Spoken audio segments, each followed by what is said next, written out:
Hola, lo prometido es deuda. Como les habíamos escrito, les habíamos contado anteriormente, íbamos a estar haciendo un podcast alrededor de esta famosa milagrosa inyección para bajar de peso. Y estamos hablando específicamente de liraglutida o semaglutida. Entonces vamos a estar aquí con el doctor Zeleita, quien ha recibido muchísima capacitación precisamente del laboratorio que produce este medicamento, que es muy bueno, por cierto, pero pues que ha generado muchísima polémica. Entonces empezamos, ¿no? Bueno, lo primero y lo más importante es tener en cuenta que son medicamentos similares, son como dos primos, pero tienen unas indicaciones muy específicas.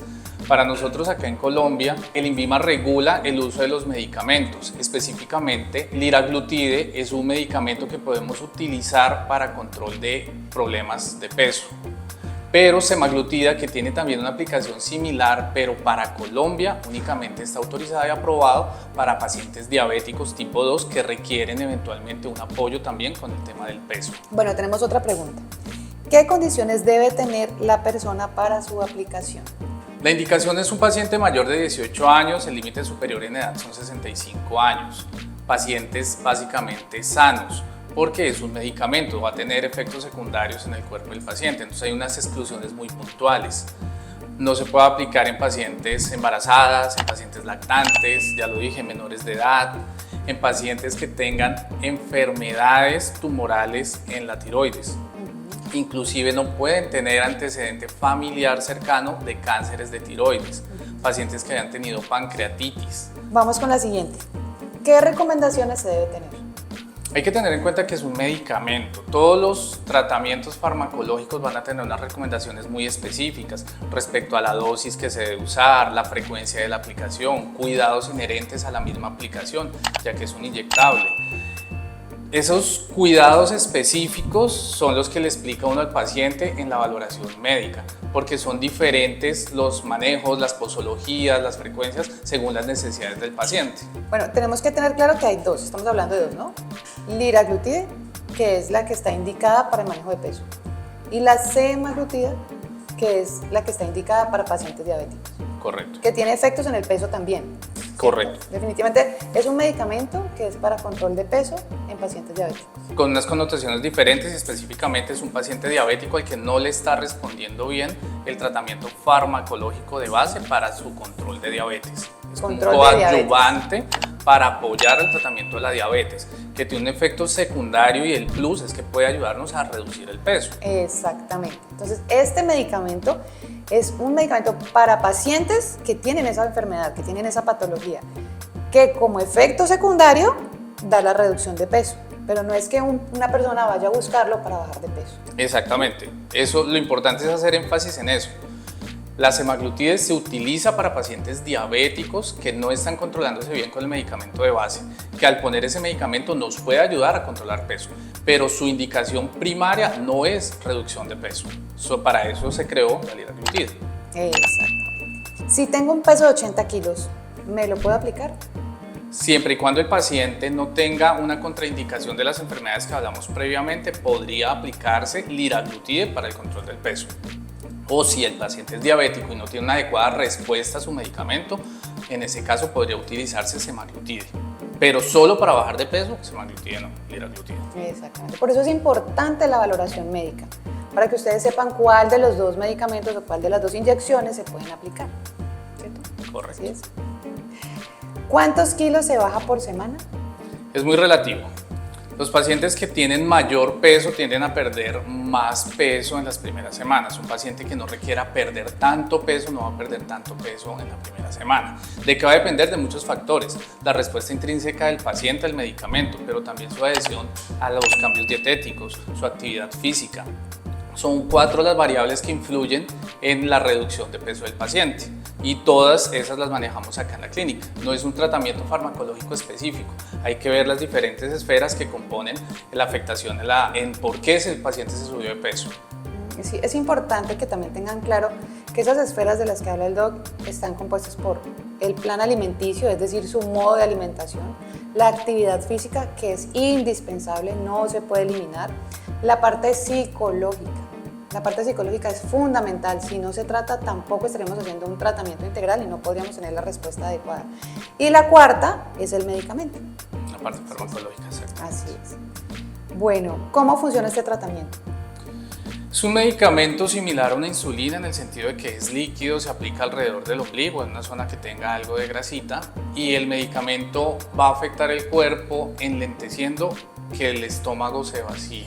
O sea, hace que la comida esté un poquito más de tiempo en el estómago. ¿Eso en qué se va a traducir? Que vamos a estar más tiempo satisfechos, vamos a tener menos apetito.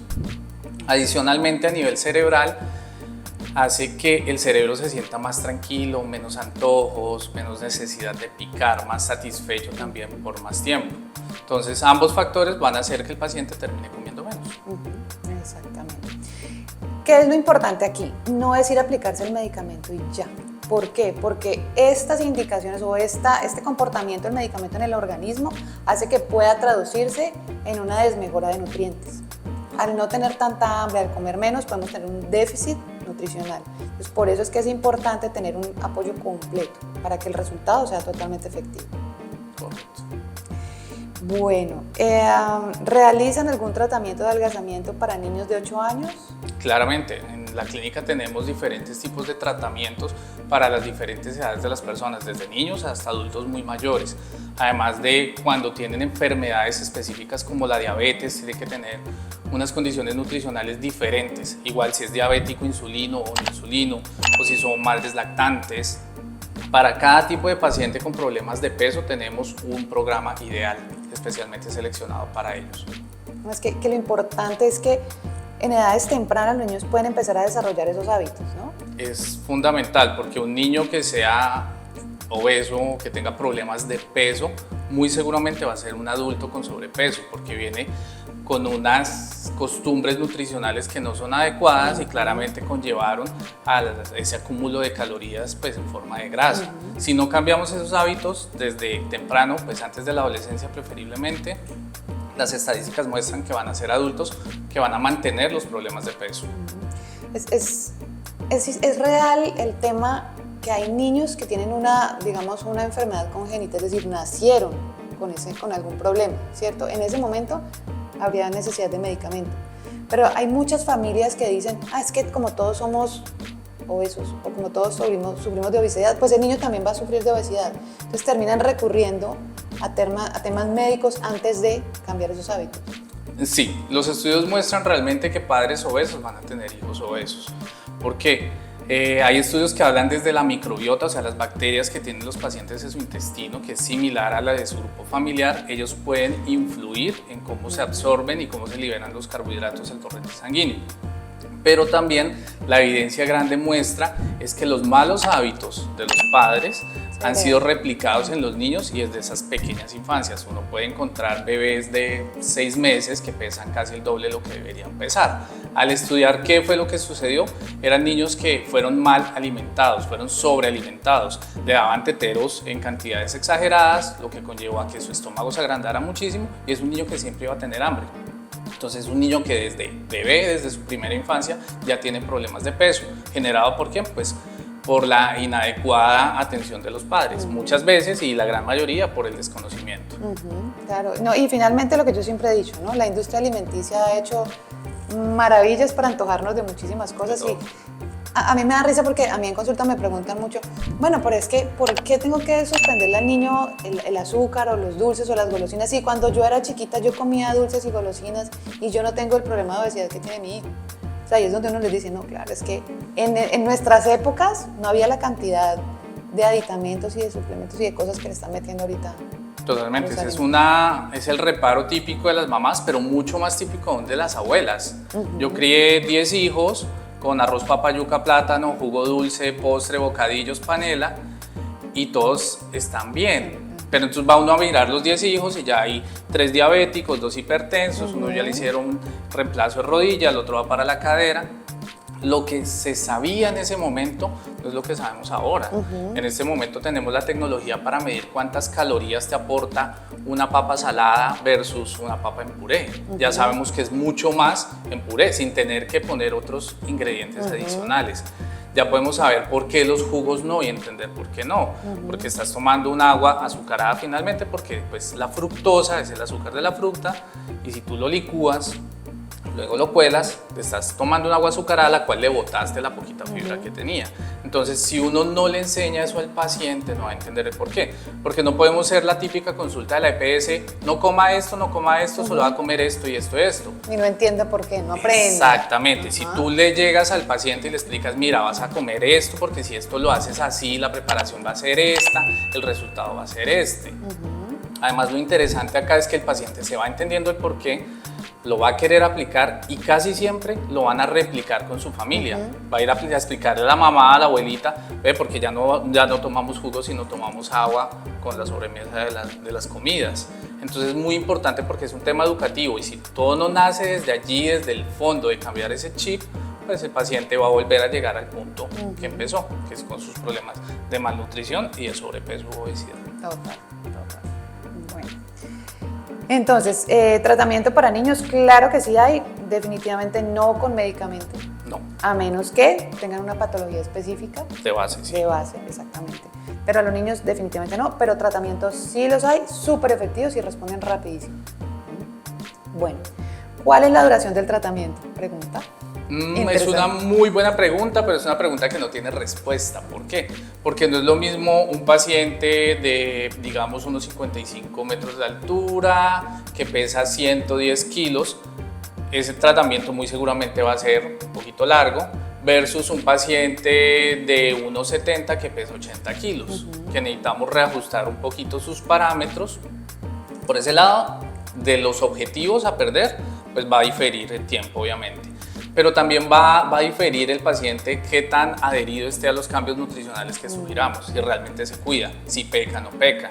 Adicionalmente, pues entrando otra vez en el tema de las esferas que hablábamos inicialmente, no es lo mismo un paciente que está todo el día sentado en su oficina, que no hace ejercicio, que baja por el ascensor al carro y se va para la casa y se sienta a ver novelas en la noche, al paciente que va en bicicleta al trabajo, saca el tiempo de la noche, 2 horas a hacer gimnasio, el fin de semana, el sábado nada y el domingo hace una caminata ecológica. No es lo mismo en el término de gasto calórico. Entonces todos esos factores son los que van a influir en el resultado del peso. Entre más adherente el paciente a las recomendaciones que nosotros le damos, pues obviamente va a ser un tratamiento mucho más corto. Exactamente, y depende pues también de la cantidad de peso que tenga que es como el factor principal, exactamente. La necesidad de perder. Bueno, aquí hay otra pregunta, ¿es sostenible el resultado logrado? Sí y no. O sea, ¿de qué depende? Paciente que va a comprar el medicamento porque lo vio en redes, porque la vecina se lo está aplicando y empieza a aplicárselo, lo compró en una droguería, no sabe cómo es la posología, no sabe cada cuánto hay que subir la dosis, no sabe cuál es la dosis límite. Son muchas cosas muy específicas porque recordemos, es un medicamento, hay cosas específicas que hay que tratar en él. Es un paciente que muy seguramente cuando lo suspenda va a volver a ganar el poquito peso que haya podido perder. ¿Por qué? Porque no se hizo el tratamiento de la forma adecuada.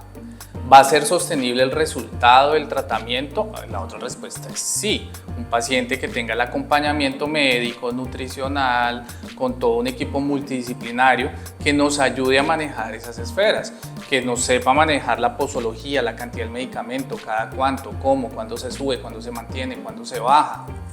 Un acompañamiento nutricional, cambiar sus hábitos, evaluar sus hábitos.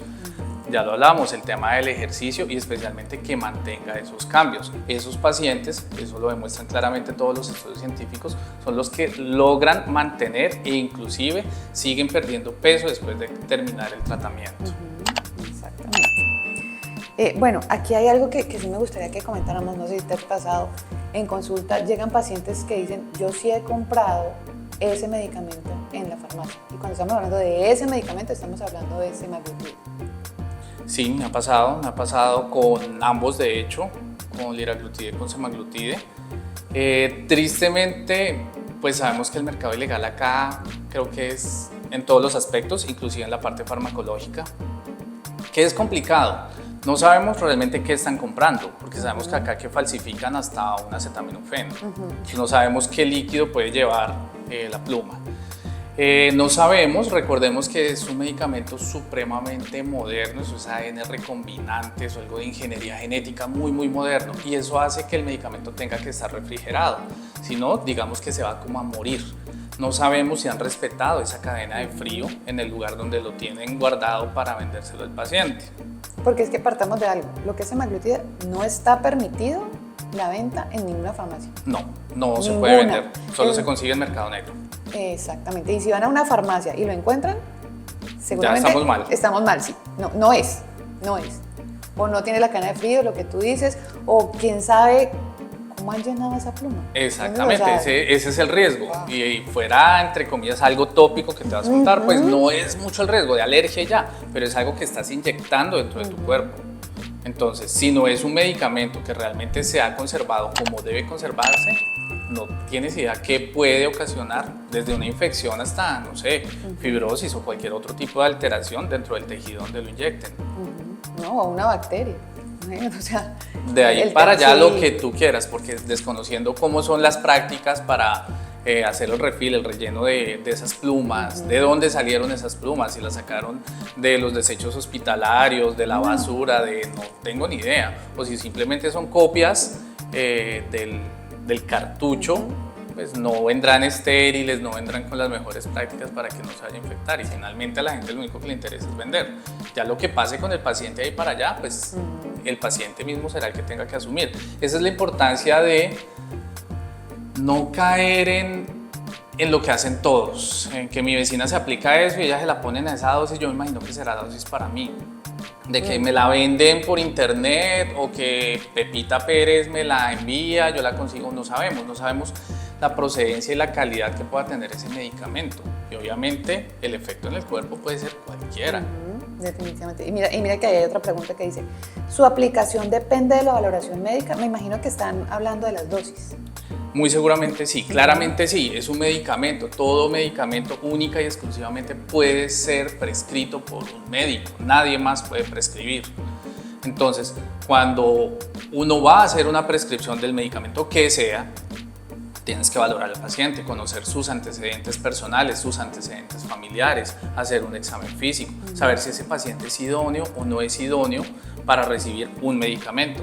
Y específicamente en tiene unas connotaciones muy particulares porque hay que hacer una impregnación, que eso es empezar con dosis bajas, ir subiendo a tolerancia. Es un esquema muy específico que se maneja y eso es según la respuesta del paciente. Si tú vas a comprar eso en una farmacia o la vecina te dice yo me lo aplico así, no vas a poder recibir ese acompañamiento y los efectos lógicamente no van a ser lo que esperas. De acuerdo. Si es que pueden empezar por unas dosis altas que pueden terminar en descompensación, terminan muy desmayados, bueno, en fin, hay muchas cosas. Entonces, sí se requiere valoración, pueda que hayan muchos candidatos para ese medicamento, pero la cantidad de aplicación del medicamento depende de cada paciente. Sí, y hay un esquema específico que no es para todo el mundo, depende totalmente para cada paciente, ¿verdad? Bueno, ¿qué podría pasarle a un paciente que se lo aplique de una manera irresponsable? Partamos como por lo menos grave, que podría ser que no le funcione, que perdió su dinero y no va a tener la respuesta deseada en términos de reducción de peso.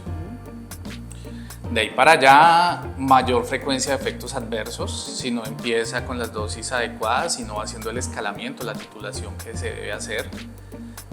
Todo el riesgo de infección, porque estamos hablando de un inyectable, entonces si no se maneja el tema de higiene, las buenas prácticas para la aplicación del medicamento, el riesgo de infección es supremamente alto, como con cualquier inyectable.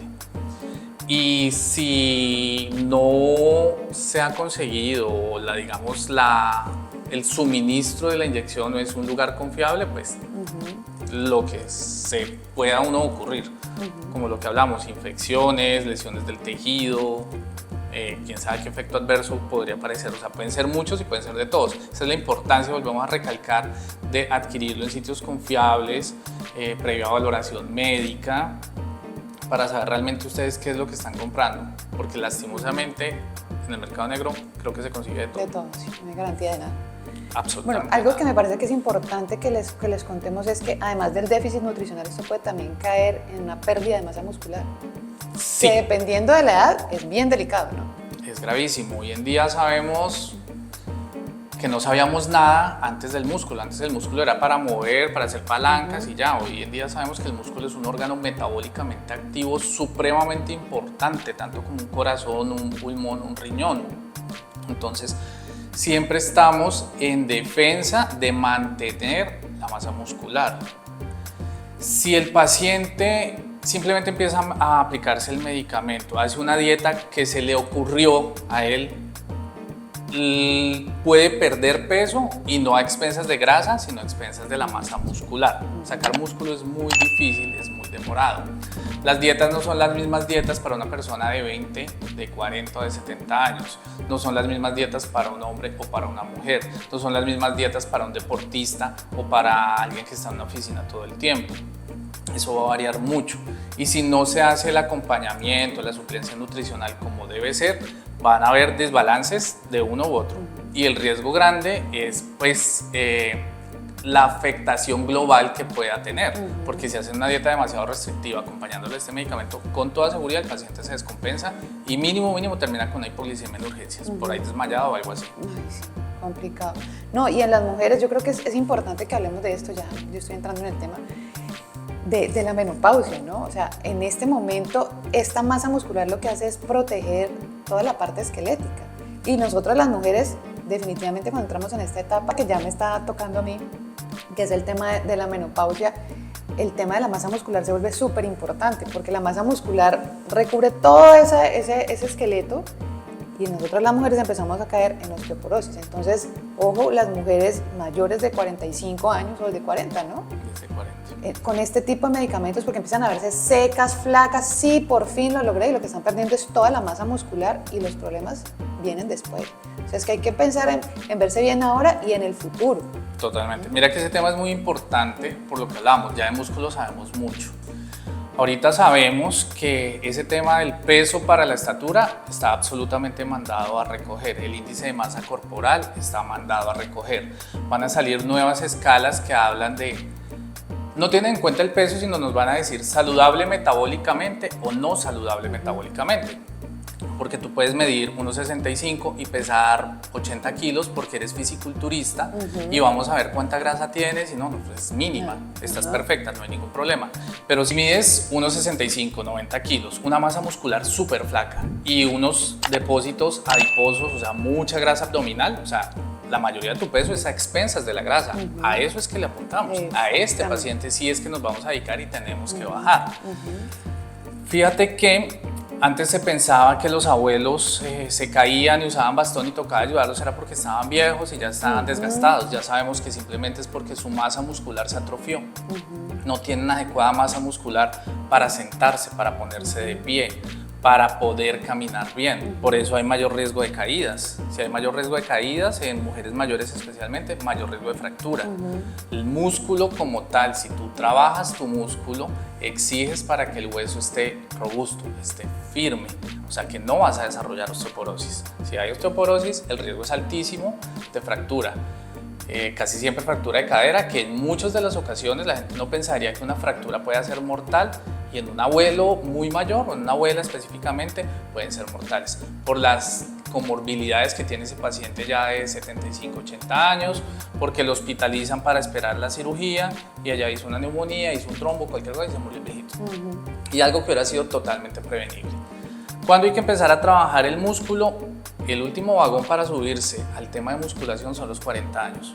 Si no te subiste a los 40, digamos que después de los 50 es posible y aplica para hombres y mujeres. Nosotros los hombres perdemos un poquito menos de masa muscular que las mujeres porque siempre tenemos testosterona, pero la testosterona va bajando. O sea que sí vamos a perder masa muscular, o sea que idealmente deberíamos arrancar a los 40 años. Mujeres también, ¿por qué? Porque digamos que en promedio esperas la menopausia sobre los 50. Si no creaste tu masa muscular antes de la menopausia, después de los 50, o sea, después de la menopausia, se puede crear, pero va a ser mucho más difícil. O sea que la tarea es tener tu masa muscular a los 50, para que llegó la menopausia y solo sea mantenerla, no crearla. Y ya hoy en día vemos en redes sociales abuelos y abuelas de 80 años, súper erguidos, haciendo pesas, haciendo un montón de ejercicios y se ven perfectos, mejor que cualquiera de 20. ¿Pero gracias a qué? al ejercicio. Bueno, ¿podría ser catalogado como esos medicamentos milagros? Yo diría que, entre comillas, sí, porque son de esos que te quitan el hambre y te bajan de peso. Sí, todos sabemos que, no sé, hace 50 años más o menos estamos luchando contra el sobrepeso y la obesidad, desde la industrialización, los cambios en los hábitos alimenticios y actividad física. Toda la humanidad, en casi todos los países, ha ido aumentando progresivamente de peso. Entonces, un objetivo de la industria farmacológica ha sido poder ayudar y apoyar la reducción de peso. Se han probado muchísimas opciones muy buenas, pero con efectos terribles, que hasta mortales. Algunos medicamentos salen, duran 6 meses, 1 año en el mercado, se encuentran muchos efectos adversos y se empiezan a retirar por lo mismo, obviamente. Con este tipo de moléculas ya llevan algunos años en el mercado y siguen demostrando ser muy seguras, muy efectivas, que ayudan en muchos aspectos sin desmejorar o descompensar otros, obviamente bien manejadas. Exactamente. Ahí es donde viene el tercer punto de resumen, y es sostenible en el tiempo, sí, pero si se ha aplicado de manera adecuada. Es decir, correcto. Teniendo esas 4 esferas al frente. Totalmente, hay que mantener el control en los 4 esferas diferentes que van a influir en el efecto del peso. Si no lo hace, también se puede mantener en el tiempo, pero no podrá suspender el medicamento jamás. Muy seguramente, si no manejamos todas esas esferas, el paciente hizo su tratamiento solo como se le ocurrió, como le dijeron, en el momento en que lo suspenda va a reaparecer la ansiedad, va a reaparecer el antojo y va a tener esa necesidad de estar picando. Entonces va a recaer y va a hacer el efecto yo-yo, que sube y baja, sube, va y compra otra vez la inyección, se la pone, vuelve y baja y vuelve y sube.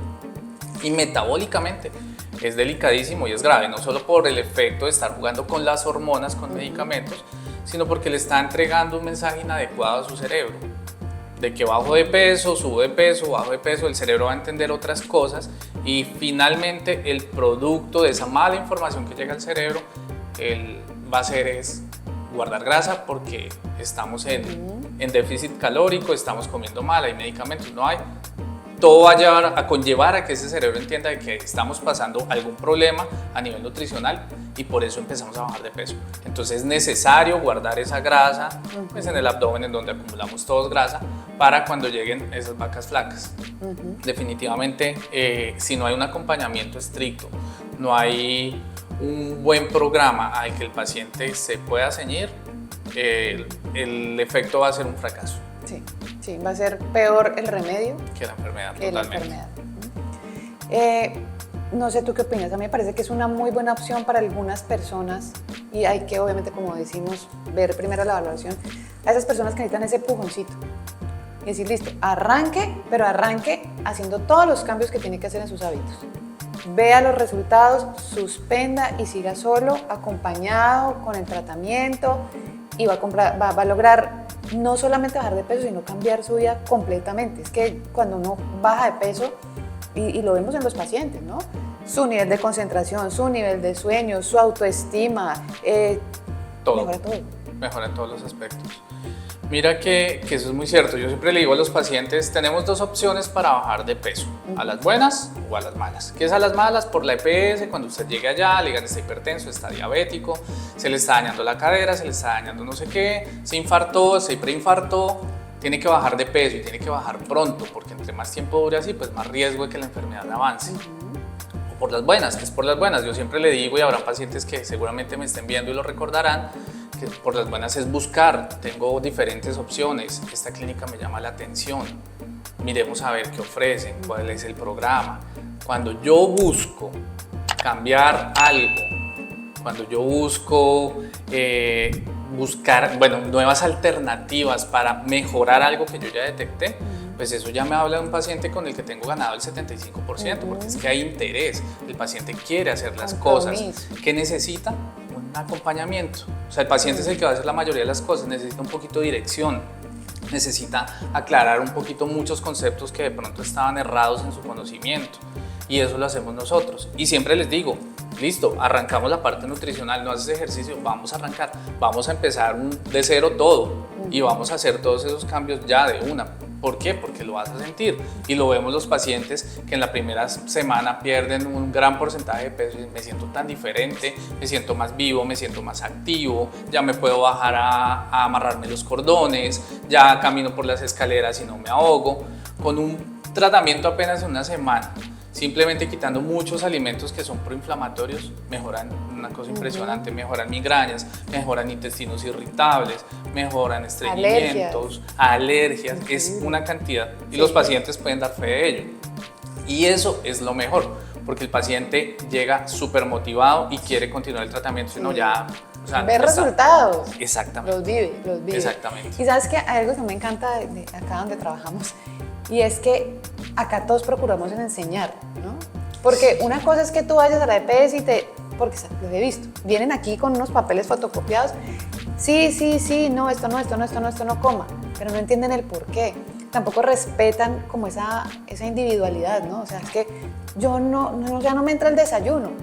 O hay otros que dicen, yo sí necesito desayunar.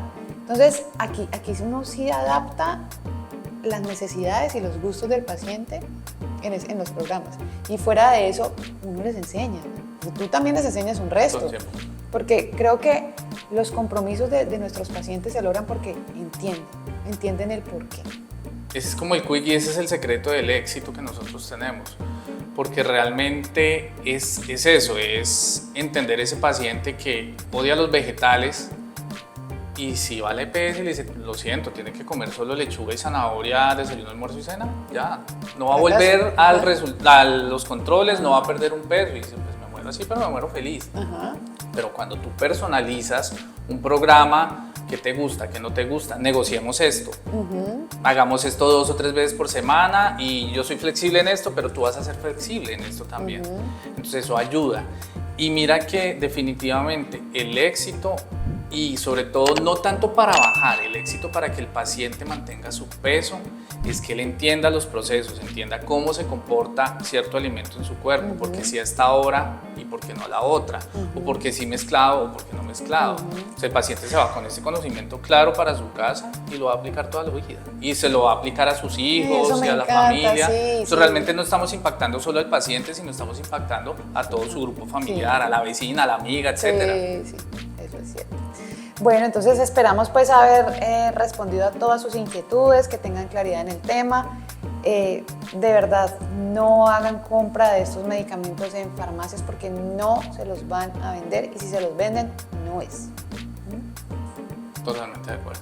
Bueno, si tienen más dudas, si creen que vale la pena seguir haciendo este tipo de programas para ustedes, mándenos mensajitos diciéndonos qué quieren saber, de qué tema quieren que tratemos y aquí estaremos siempre para ustedes. Quedamos atentos. Un feliz día. ¿Cómo lo vieron?